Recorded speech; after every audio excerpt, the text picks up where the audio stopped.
Nous arrivons en Haute-Corse, à Caanari, chez la famille du berger Patrick Gassman, qui nous accueille avec son élevage de 130 chèvres corses pour raconter son savoir-faire ancestral de fabrication de fromage fermier et du broccio.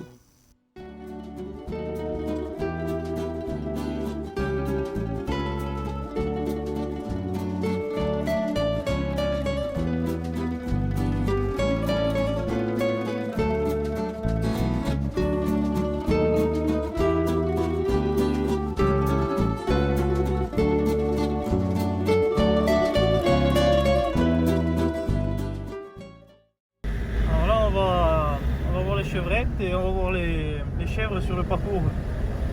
Donc elles sont en train de manger là. Il reste encore 1h30 avant la traite. Quand le maquis il est vert comme ça, c'est ce qui fait la qualité. Hein.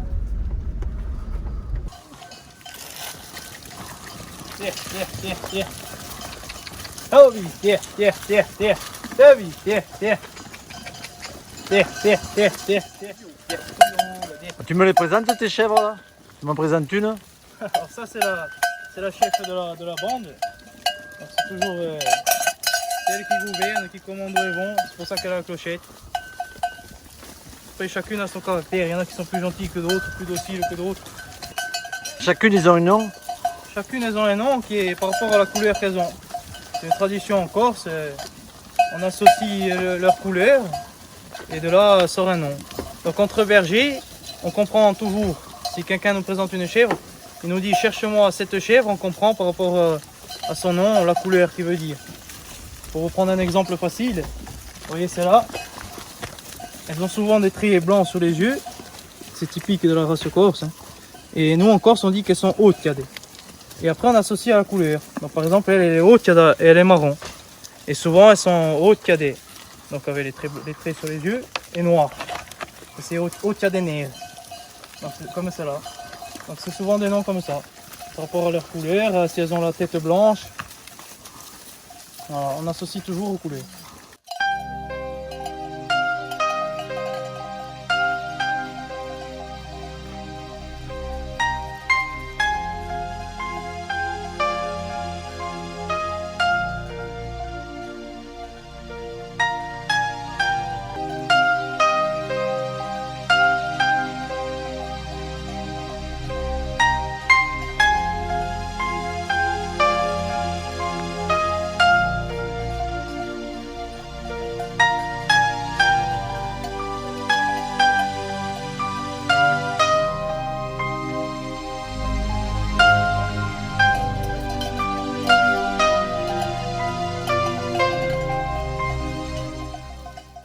Ah, je ressens ce que j'ai toujours voulu faire depuis tout jeune. Hein.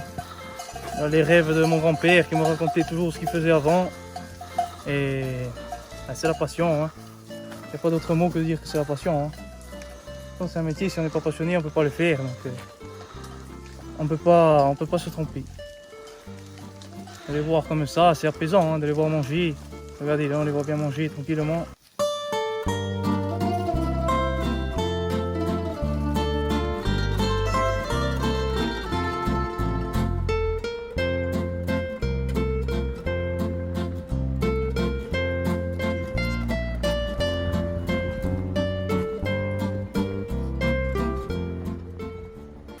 Alors Patrick, on est où là? Donc là c'est là où les boucs sont fermés pendant, on dira de novembre, à partir qu'elles mettent bas les chèvres. De novembre jusqu'à mai, ils sont fermés là, donc ils sont nourris tous les jours. Et là, donc nous sommes en mai, on va les mettre en lutte. Donc ce qui veut dire mettre en lutte, c'est on va les mettre dans les chèvres pour qu'ils les remplissent, à partir qu'ils les saillissent, donc à partir du 25 mai. Pour avoir les cabris aux alentours de début novembre, fin octobre, début novembre, pour ensuite les commercialiser pour Noël. Donc c'est la tradition en Corse des cabris de Noël. Et ensuite c'est là que part la fabrication du fromage. Donc c'est un point important de l'exploitation, c'est d'avoir de bons boucs en forme et en bonne santé.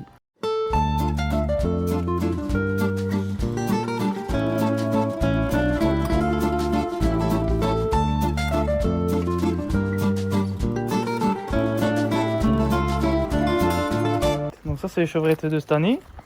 Elles sont nées au mois de novembre. Donc il y en a 27. Il y a 2 petits boucs donc, qui vont prendre la relève. Et donc on les nourrit en foin, en aliments, en maïs et en branches pour leur introduire l'habitude de manger le maquis. Et là, cette semaine, elles vont commencer à repartir avec les mères. Maintenant qu'elles sont sevrées, elles vont repartir avec les mères. Donc là, je vais leur mettre... c'est la saison où on commence à mettre les cavestres. Donc c'est des entraves en fait, pour les empêcher de téter la mère. Donc on leur met dans la bouche. C'est comme un appareil dentaire, et avec des pics, comme ça, quand elles essayent de téter et donner tout un coup de tête, ça pique la mère. Et en plus, elle n'arrive pas à mettre bien le pied dans la bouche, ça empêche de téter. Et ça fait qu'ensuite elle est sevrée. De 10 jours à 15 jours, elle est sevrée, elle ne tète plus la mère. Et donc vous pouvez la lâcher tranquille en montagne et sans qu'elle tète la mère, sans qu'elle la fatigue. Et l'année d'après au moins elle pourra produire et ça ne l'empêchera pas de produire comme les autres années.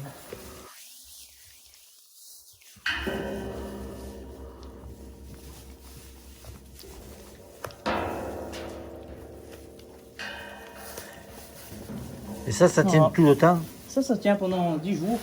Le temps qu'elle comprenne, qu'elle comprenne qu'elle ne peut plus téter sa mère. Et que la mère, chaque fois qu'elle va la téter, ça va lui faire mal avec le pic. Donc ça fera qu'elle sera sevrée. Voilà. Et on fait à raison de 3 à 4 par jour. Pour pas trop les perturber. Au fur et à mesure, on les lâche et elles suivent les mères de haut.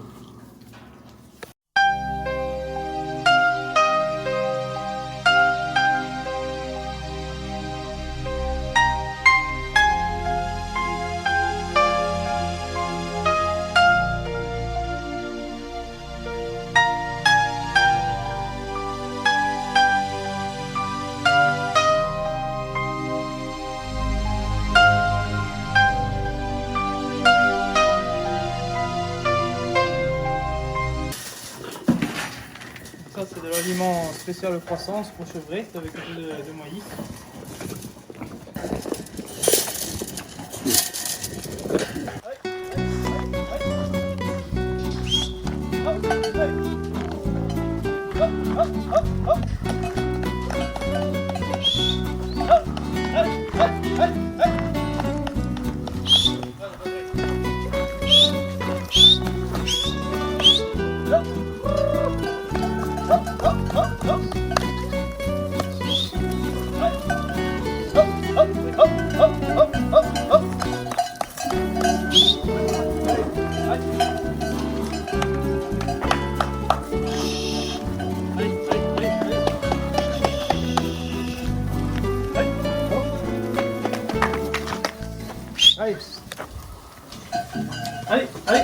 Allez.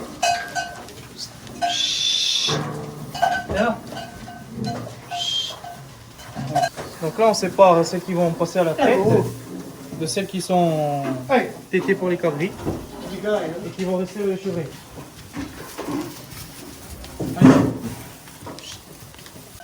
Qu'est-ce que vous faites là? Donc là je lui sors son GPS qui me permet de savoir en journée sur le parcours de là où elles sont. C'est un outil indispensable maintenant pour les agriculteurs du temps moderne, hein, sur de l'élevage extensif comme ça. C'est très important. Ça perturbe pas la chèvre, ça? Non, parce que ça émet aucun son, c'est juste pour savoir la position, pour savoir où elle est. Et c'est n'importe laquelle que tu prends là? Non, on met à la chef. Celle qui guide, voilà, là où elle est, il y a tout le monde. Allez, venez Kiwi, allez, tiens. Allez, venez.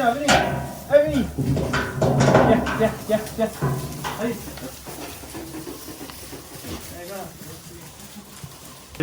Le futur bouc. Déjà costaud. Hein. Allez, va. On voit la différence de taille avec une chevrette. Il est beaucoup plus grand. Alors qu'il est même plus jeune que celle-ci.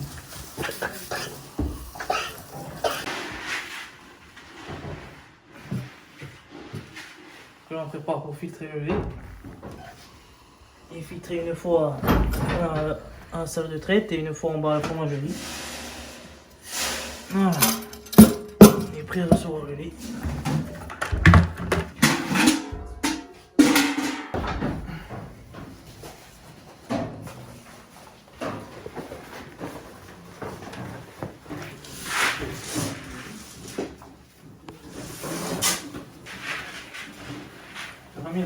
Allez, ciao, allez. Viens, viens. Allez.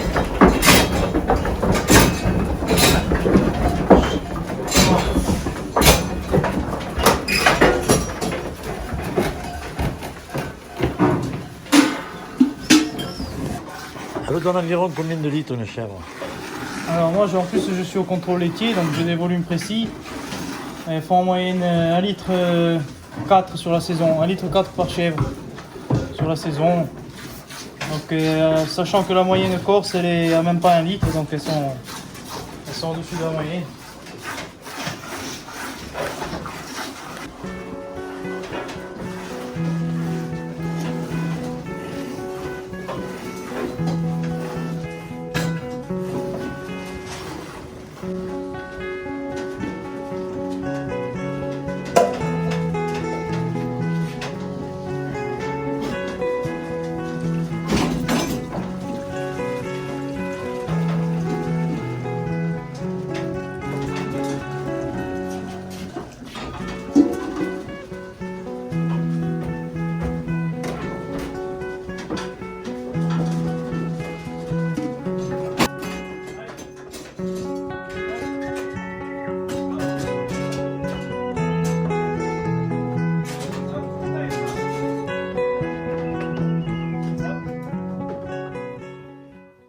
Là, elles ont 300 grammes le matin d'aliments et de maïs, 300 grammes le soir.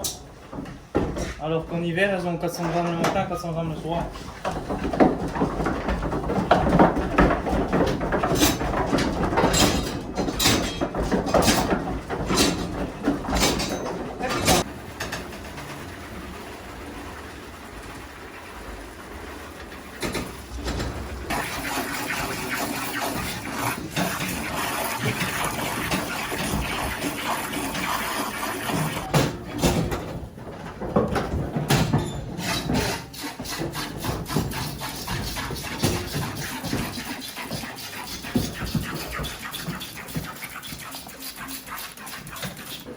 Celle-là, elle a 1,6 litre rien que le matin, mesuré.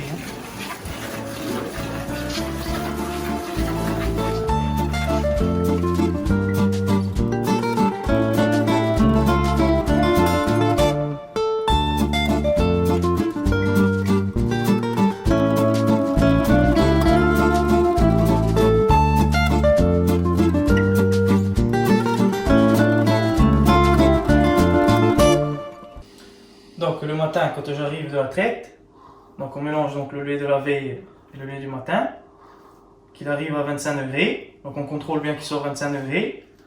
On y ajoute la présure, donc qui est de la caillette de cabri, de l'estomac de cabri. On attend 1h30, 1h45, et ensuite le lait il va devenir comme un flan. Donc voilà, quand on voit la fente comme ça veut dire qu'il est bien caillé. On peut le casser. Donc on voit bien que ça va bien coaguler.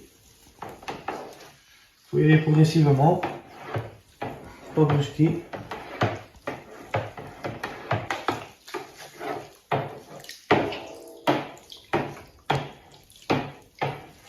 La première fois, on va sortir une vingtaine de litres de petit lait, donc, qui sert ensuite à faire le broach. Après on recasse encore une fois. On ressort encore du petit lait. On recassera encore le cahier pour ensuite le mettre en forme.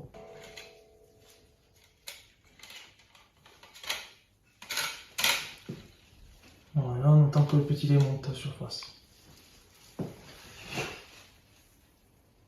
C'est important cette petite manipulation? Ça devait tourner comme ça, oui, oui, ça permet de bien le mettre, que le fromage soit homogène et qu'il soit bien lisse. Il faut le tourner au moins 7 à 8 fois par jour. Au début plus fréquemment et après on espace. Plus ça va, plus on espace. Alors, donc après là, ils vont y goûter toute la journée les fromages. Jusqu'à ce soir, Ce soir 8 heures, ils seront salés. Ils seront salés. Donc saler les 4 faces. Et les positionner dans le bois de telle manière qu'ils deviennent carrés. Qu'ils prennent leur forme. Qu'ils prennent la forme du fromage. C'est traditionnel du fromage corse qui soit carré. Vous les salez combien de fois par jour? Donc on les sale uniquement une fois le soir, par jour. Et après c'est par rapport à l'affinage. Donc si on veut les garder plus longtemps, on les sale au bout du 2e jour, encore un petit coup. Et ensuite c'est bon. Donc ça c'est encore un produit différent. C'est donc la tome, mais faite de la manière sarde. Donc c'est mon grand-oncle qui me l'a appris. Donc pour le lait, c'est le même procédé que le matin, quand il arrive, on le caille, à 25 degrés toujours. Mais là, une fois qu'il est caillé, donc qu'il est dans la matière comme un flan, là on le remet à chauffer. On le met à chauffer jusqu'à 38 degrés, en mélangeant tout le long. Et on laisse monter le petit lait jusqu'à 40 degrés. À 40 degrés, on arrête le chaud et on commence à extraire le petit lait. Donc ça c'est un peu comme le fromage, mais on extrait au maximum jusqu'à ce qu'il n'y en ait plus. Et après, une fois qu'on n'arrive plus à sortir à la loupe, on commence le pressage. Donc on presse. Ensuite on met en forme, donc comme les mêmes formes pour les fromages. On met en forme et on presse tout le long. Pendant 1 heure, il faut au moins toutes les presser. Pour 10 tomes, il faut au moins 1 heure à les presser. On presse jusqu'à ce qu'il n'y ait plus de petits laits qui sortent. Et donc on arrive sur un produit comme ça. Alors un produit comme ça qui va être mis, qui ne va pas être salé à la main comme le fromage, mais qui va être mis dans la saumure. Donc une saumure, c'est de l'eau avec un certain taux de sel dedans, qui va lui permettre d'avoir sa croûte et d'être salé pour tenir pour l'affinage. Et donc on arrive sur un produit qui commence déjà à avoir sa coloration, qui va passer à l'affinage. Alors c'est un produit toujours à base de lait de chèvre, Ouais. mais c'est un produit différent. Ah oui, c'est un produit totalement différent. C'est pour les personnes, c'est moins fort, donc c'est plus doux, c'est plus agréable et c'est un peu plus crémeux, ça dépend de l'affinage, un peu plus crémeux. Donc là, la croûte ne se mange pas, alors que sur le fromage affiné, certains la mangent. Mais là, la croûte ne se mange pas, parce que c'est une croûte qui est moins lavée que le fromage affiné.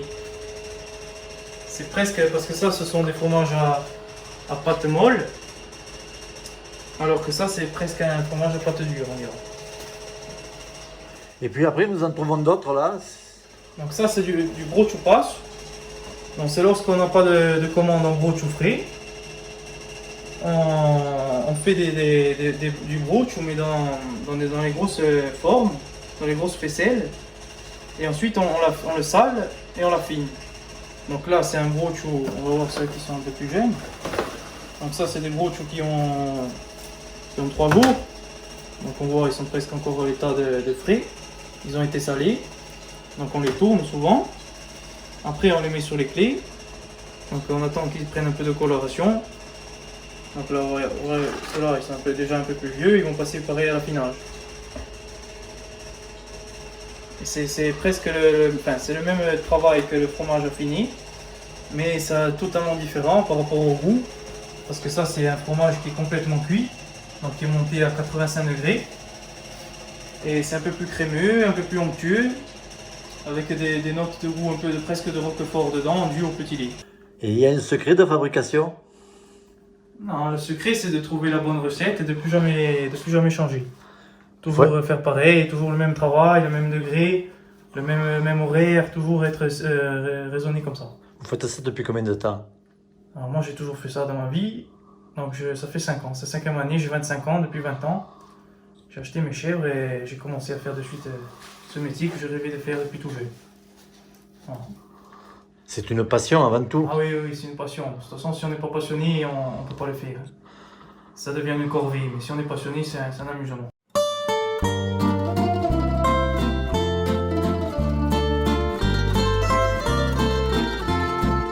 Alors, quelle est la différence entre la brousse et le broiuccio? C'est simplement les chèvres, l'origine des chèvres. Le brochu, c'est parce que c'est fait avec du lait de chèvre corse. Alors, on a mis le petit lait à chauffer et on va mettre le thermomètre. Et à 40 degrés, on va rajouter le sel.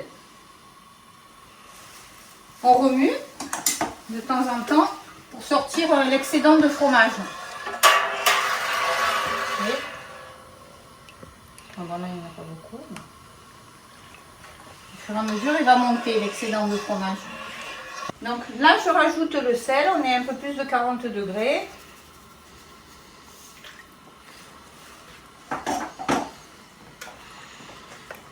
Je remue. Qu'est-ce que vous aimez dans cette fabrication de fromage? Ben, la transformation du lait en un produit totalement différent, quoi. C'est quand même du travail. Ah oui, c'est du travail permanent et tout au long de la journée. Et vous le tenez d'où ce savoir-faire, hein? Ah ben on me l'a montré. Un petit peu de passion. Oui, de la passion de la découverte, hein, en fait, je dirais. Hein. Faire quelque chose de différent.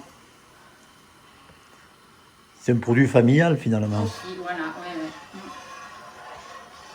Ce qui est incontournable dans la fabrication, ben, c'est quand même tourner parce que sinon ça va accrocher. Et si le gros tu accroches, ben, il crame. Et après il a un goût de cramer. Après, respecter les températures, je dirais, mais bon, plus ou moins, après, on est habitué, on sent le lait quand il commence à être chaud, quand il faut rajouter le lait. Quand ça floconne, on le voit aussi, et éteindre avant justement que ça crame, ça aussi. En fait, le risque du brooch, c'est de le cramer. Qu'est-ce qui va se passer après là? Là, alors là, nous sommes à 55 degrés, donc je vais rajouter le lait du matin. Le lait du matin qui était au frais.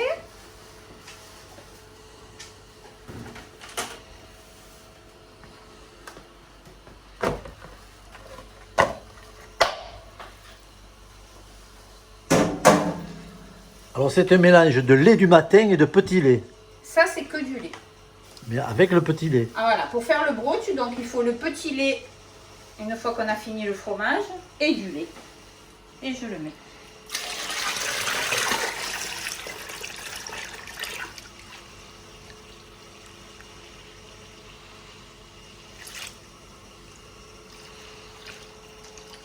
On ne met pas le fond parce que il y a la poussière. Donc là, je prends mon bâton parce que le volume a augmenté et avec ma cuillère, je n'y arrive plus.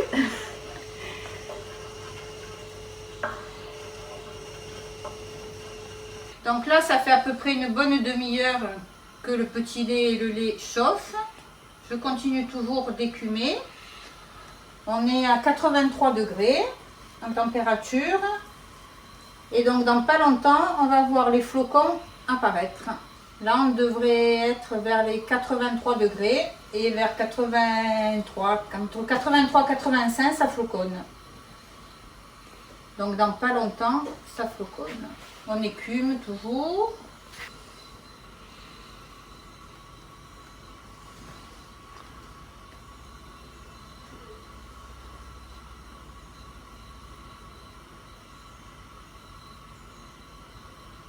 C'est un peu comme les chercheurs de pépites, ça. C'est ça, c'est de la chimie. C'est chimique. Je ne sais plus à combien on est, là. 85. Donc on voit les flocons apparaître, ça y est, regardez. C'est tout léger au début. Et après ça va remplir toute la surface. Ils vont s'épaissir de plus en plus.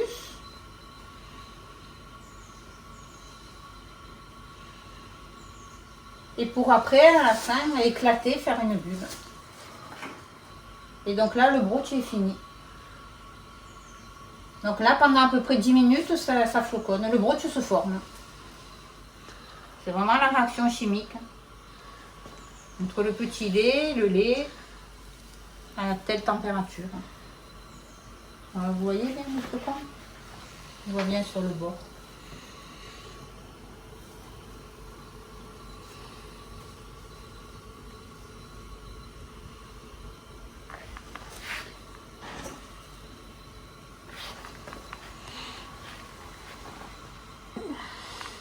peut continuer à écumer encore un peu.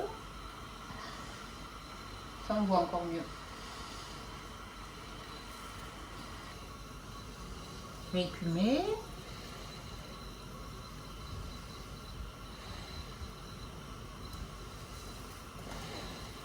Qu'est-ce que vous ressentez là? Ah, un travail fini. Là.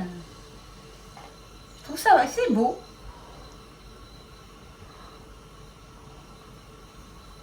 Et c'est le tout début. Après, quand ça floconne, c'est...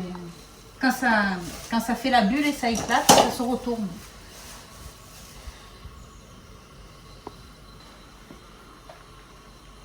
C'est un grand moment là. Ah oui, oui. Et oui, parce qu'on a toujours peur que le brooch ne monte pas. Mais en fait, ça m'est jamais arrivé.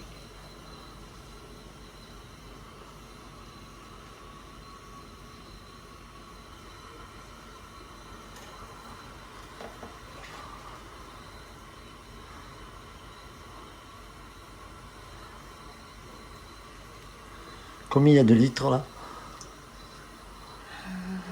Je crois qu'il doit y avoir au moins 45 ou 50 litres de petit lait et plus 8 litres de lait. Hein. Et ça donne? Ça donne entre 13 et 14 brooches, petits brooches. C'est des brooches de 450 500 grammes maximum. Après, tout dépend la teneur du lait ou des petits laits. On en sort ou 13 ou 14. C'est la surprise du jour. Donc là, on devrait être à peu près dans les 87 degrés. Et je crois qu'on arrive sur un final de 92. 92 degrés à peu près enfin. Là, je prépare mes moules pour égoutter mon brooch dedans.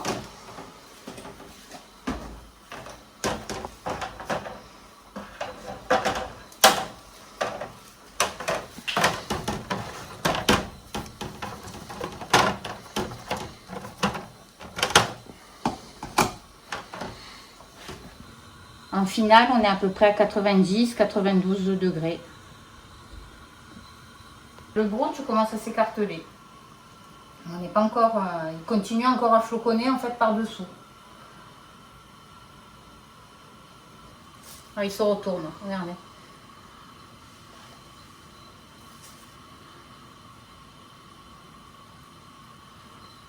Il s'est retourné sagement aujourd'hui. Donc là, il y en a encore qui continuent à monter en fait.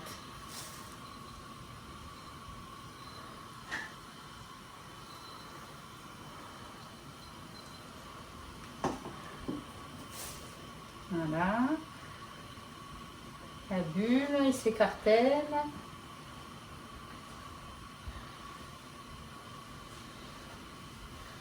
On voit la différence des petits flocons au début et maintenant des gros flocons.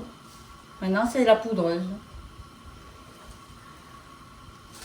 Et je pense que là, bientôt, on y est. Encore un petit coup.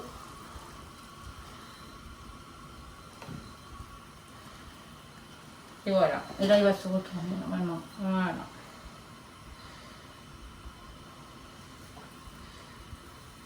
Et là, on éteint le gaz.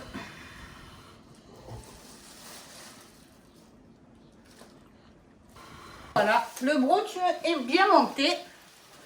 Il ne nous reste plus qu'à le mettre dans les formes.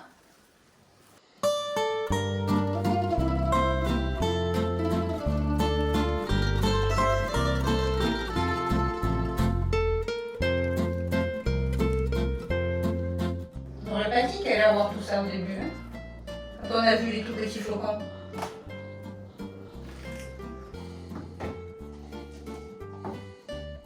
Là, je remplis mes brooches au fur et à mesure pour qu'ils s'égouttent. Et donc, quand ils sont pleins, je les prends et je les mets dans le récipient. Où il va encore recracher son petit lait, mais ça, après, on le laisse. Et ça se sert chaud ou froid? Il y en a qui le mangent chaud, mais après, c'est des habitudes.